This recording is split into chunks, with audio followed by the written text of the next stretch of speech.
Da, vreau să ajung undeva în Copenhaga și aparent este un maraton în desfășurare. Iar drumurile sunt închise.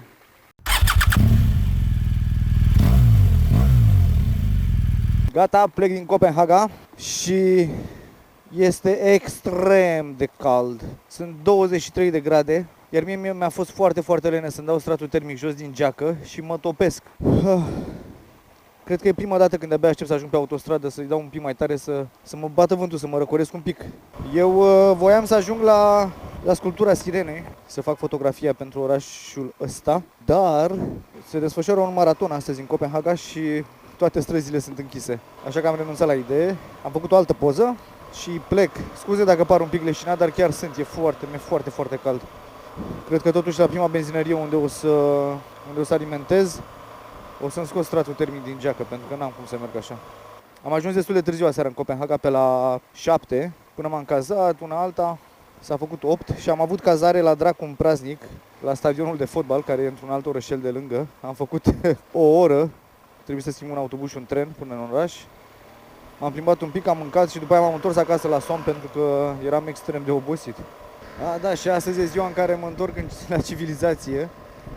Mă rog, nu că pe unde am fost până acum nu a fost civilizat. La civilizație în sensul că o să mă întorc în locuri unde am prieteni și oameni cu care să vorbesc. Sper să nu mă fi sălbăticit de tot. Am stat singur 10 zile. Oare îmi va fi greu să mă întorc așa printre oameni? Să stau de vorbă face-to-face?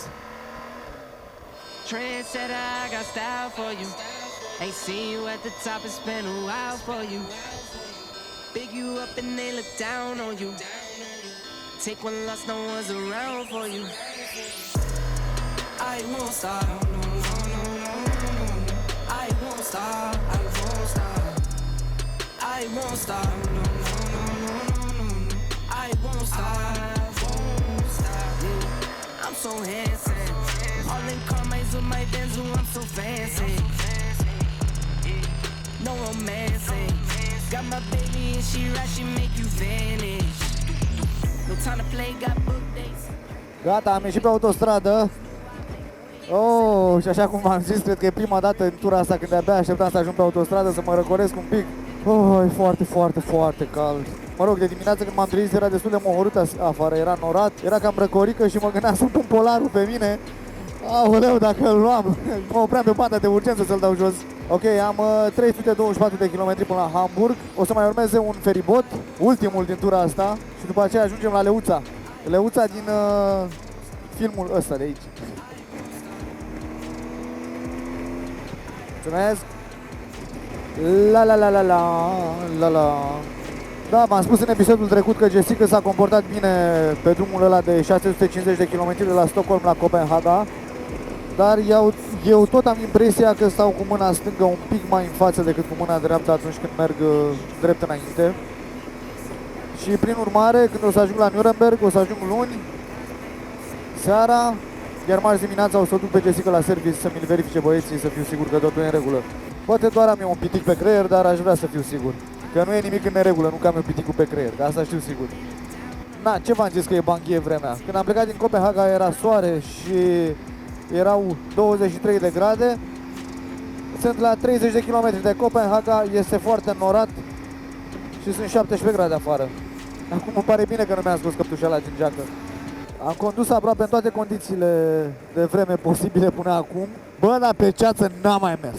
Pe cuvântul meu că n-am mai mers pe ceață. Unde are asta becurile de ceață? Proiectoarele funny not. Trebuie neapărat să mă opresc la o benzinărie. Mai am range 29 de kilometri.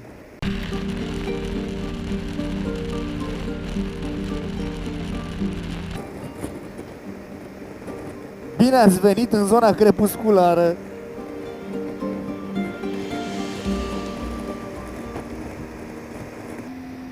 Cât de supărată e marea.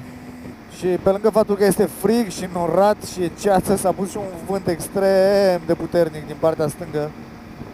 Trebuie să merg cu motocicleta așa. Eu urmează să mă opresc, să-mi pun polarul, pentru că mi este foarte frig.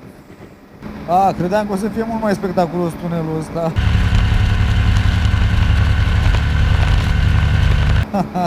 Dacă știam, nu mai porneam camerele. Bă, ce bine că mi-am pus polarul, frate, s-a făcut 16 grade. Bătaie de joc. Acum o să fie cald, normal. Dubios tare. Ok. Am ajuns la ferii. La ferii. Și hai să vedem unde mergem. Hai în partea asta. Ba nu, că nu e liber nici acolo. Aici. Nu mai fac aceeași prostie ca ieri să mă duc la un automat. Merg la cineva, la o persoană să plătesc acasă, pentru că sunt cu motocicleta și nu vreau să mai stau iarăși să recuperez bani.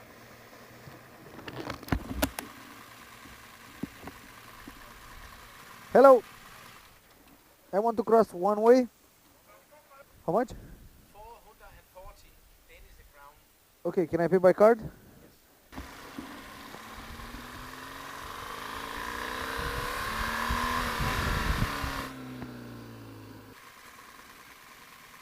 Thank you!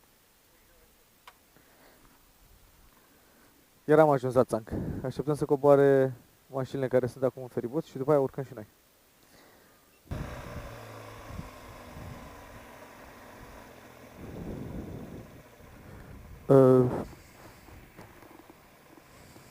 O să mă bag pe partea asta, cred.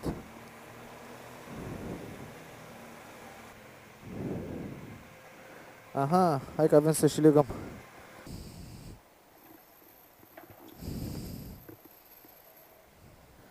Păi și cum mai vreau, mă, să o leg dacă e legată aia de acolo?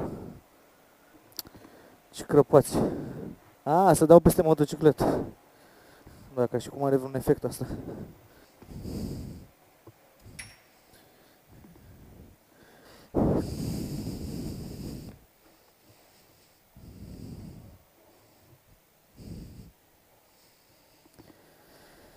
Gata, Jessica, stai bine.